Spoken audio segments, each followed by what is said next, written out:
Konosuba is a show very near and dear to me. If you've seen some of my videos or know me in real life, then you know that I relate to Kazuma a lot, as our personalities are near identical, and my life really resembled this show for a good while when I found it. Thus, as I feel with a lot of shows I love, I didn't want to talk about it until I felt like I could do something interesting with it. It's a widely known fact covered in a lot of articles and videos about Konosuba that the main cast of characters are not good people. They're selfish, insane, and destructive to themselves and everyone around them. Now, the basic premise of a group of assholes living their daily lives and getting into wacky shenanigans probably sounds familiar to you, as it should. It's a rather famous setup for some of the most critically acclaimed sitcoms that have come from the States. Seinfeld, It's Always Sunny in Philadelphia, Curb Your Enthusiasm, and so on.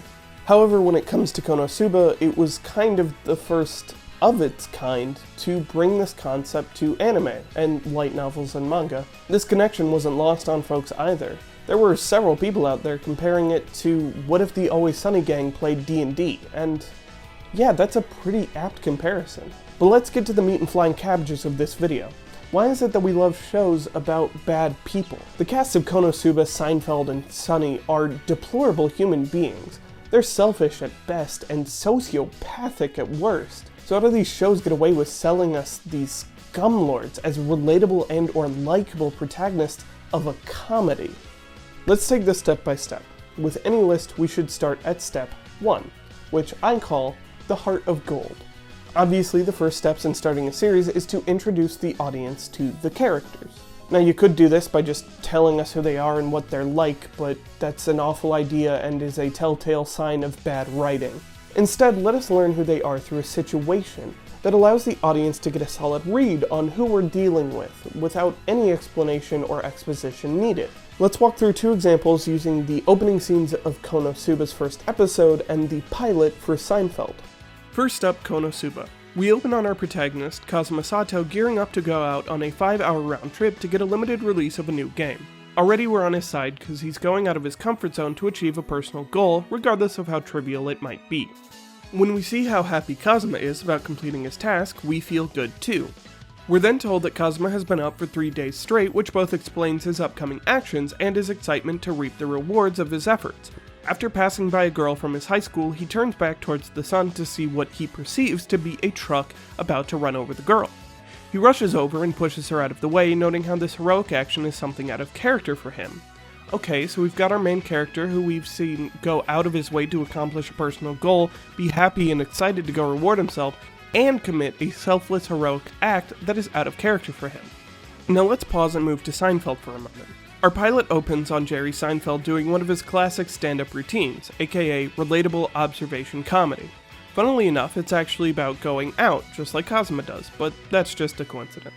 Seinfeld uses a lot of we's and us's in his routines to create a sense of camaraderie between himself and the audience that instantly makes us feel as though he's just like any one of us. We then jump to a diner where Jerry's having lunch with George. The scene opens with Jerry making fun of George's shirt. We're already on Jerry's side at this point thanks to the stand-up routine, so we don't feel like he's being too mean. But it also puts George in a clear place of the victim, which makes us want to be on his side too. His exasperated explanation of "It was purple, I liked it," is something that just about anyone can relate to as well. Jumping forward, the waitress arrives with coffee for the 2 men, regular for Jerry and decaf for George. George, having very clear anxiety issues, stops her and asks, "Are you sure this is decaf? Where's the orange indicator?" We're shown that this is rude, as it implies that Claire, the waitress, is incapable of remembering which is which without a bright, colorful indicator to tell her. While it is rude of him, George's anxiety is what mainly writes off the comment as acceptable for him to say and leaves him ripe for a comeback by anyone who heard it, a running theme throughout the show. As an aside, there actually is a funny goof here where the 2 pots of coffee are switched in the close-up. Anyways, we then move on to a conversation about a woman coming into town and possibly seeing Jerry. George is elated for Jerry, which makes the audience like him even more, as he clearly cares for his friend. However, it's quickly followed by him doubting the true intentions of the woman's call, and basically shooting down Jerry's hopes and calling him stupid for thinking as much. For both Jerry and George, we get the introduction, followed by endearing behavior, then rude behavior being brushed off for comedic effect. Now that we've seen the formula all the way through, let's go back to Konosuba. We've seen Kazuma's introduction and endearing behavior, but we still have the whole intro scene equivalent to Seinfeld's diner scene to get through. Kazuma wakes up in the afterlife where we get to meet a seemingly beautiful and divine woman, Aqua. She carries herself with poise and explains to Kazuma that he died with a soft voice and a smile. A goddess introducing herself to our main character and seemingly consoling him, who also happens to look good? Yeah, that's at least respectable, if not endearing. Kazuma checks on whether or not the girl was okay after his actions, still building that good guy image, and Aqua explains the truth of the situation in the same calm tone to portray that she's just doing her job. Then it all shatters. Aqua cracks and begins to cackle at Kazuma's pathetic death, and Kazuma begins to snap with his short fuse. Aqua mocks him as Kazuma only gets more furious. The facade of the heroic loner and the noble goddess start to slip away, much like the relatable comic and anxious victim roles did for Jerry and George. Just like George, Aqua begins to build herself back up by offering Kazuma a new life and a new world by representing it as the best option for him, considering he can't do anything fun in heaven, and being born as a baby would suck.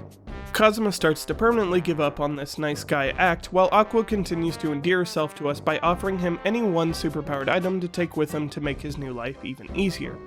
As he's choosing, she finally drops her act completely and is seen eating chips and telling Kazuma to hurry up since no one cares what a hiki neat otaku like him would do anyways. This is instantly followed by Kazuma's final snap as well, as he explodes and exclaims he's not a shut-in, nor an otaku. Both obviously false, but we had seen him leave the house, so we're still kind of with him on it. And he finally drops into his vindictive side by standing up and choosing Aqua as his magic item to take with him. As we watch them get carried off into the divine light, Kazuma mocks her and revels in his genius as Aqua panics and cries out, but we'll get back to this scene later on. Alright, so we've seen how the show endears us to the characters through their words and actions, and that will become a recurring trope throughout the series to keep us on their side. Whether it's just being relatable and down on their luck, or making grand gestures like saving their village, if the characters aren't occupying at least some space in our hearts, then there's no way for the viewers to excuse their behavior later on. Finally, we can move on to step 2. It's a little less of a step and more of a trait of these shows, and one that I like to refer to as the catharsis. Given that our asshole characters are in fictional situations that mirror or mimic real life ones, highly fictionalized version in Konosuba's case, but still relatable, there's a magical thing that all these shows can do for the audience. Allow the characters to actually say what's on their mind. In real life, most of us can't really go around speaking out our frustration and confusion on those who cause it. Instead, it's relegated to our minds and our conversations with our friends later on, where we make ourselves sound way more cool than we actually were. Plus, all those moments where you came up with the perfect comeback hours later can be lived in real time through these moments in shows. Let's do this the other way around this time, because there is no better place to start than with the king of catharsis, Larry David. In his critically acclaimed series Curb Your Enthusiasm, Larry David plays Larry David, co-creator, main co-writer, and the inspiration of George of our previous example, Seinfeld. The show's main difference from the others is its intentional focus on the more frustrating minutiae and misunderstandings of social life while exaggerating certain aspects so that we can stay on Larry's side.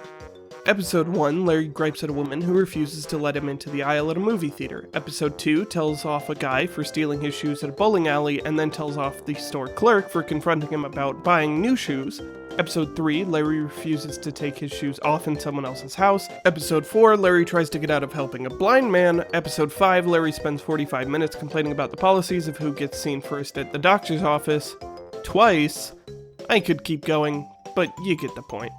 There's tons of examples of Kazuma letting his teammates have it, but I think we all know exactly which scene is gonna paint the clearest picture of this trope.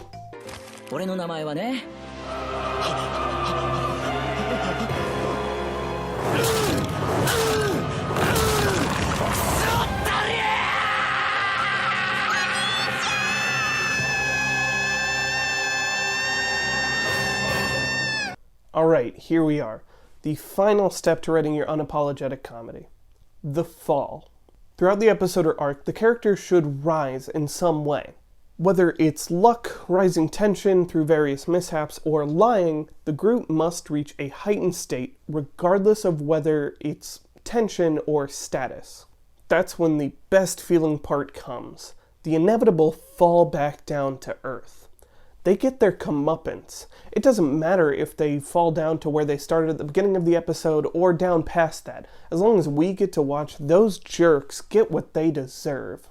Obviously, we can't talk about deplorable television characters without discussing the worst of the worst, the gang from It's Always Sunny. And what better episode to talk about than probably one of the grossest examples of their demented sociopathy. I'm talking about the Dennis system.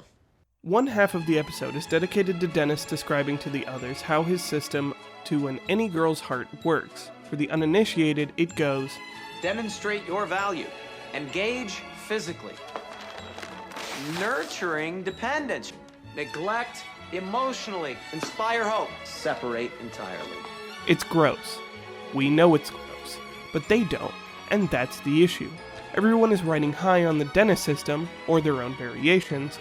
Things slowly start to unravel until we get to the fair, and we get to watch it finally all collapse underneath them and prove that their manipulative systems are little more than the disturbed machinations of a sociopath. It's time to go back to the first episode of Konosuba where we left it back in Step 1. The immediate and glorious fall that kicks off the series for both characters. As a quick recap, Kazuma chose Aqua as his magic item to go to the other world, and we got to see Aqua become her whiny self and Kazuma take his final turn into a depraved asshole.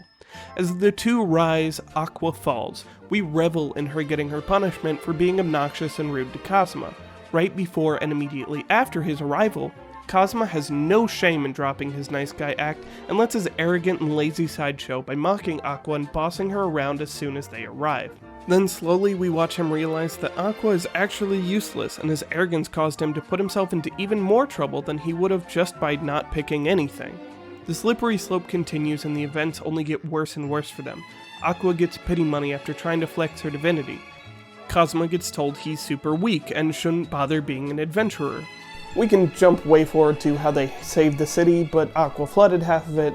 They saved the city again, but they blew up a lord's house, and so on and so forth. I think you guys get the point. Build the characters up to a crescendo and have them crash back down to reality to make us feel better about ourselves, because they deserve it and we don't. There you go. There are your 3 necessities to writing an unapologetic comedy. And I'm gonna be real with you, I wrote this ending like a week or 2 after I wrote the rest of the script, so I don't really know how to end it. Go watch Konosuba.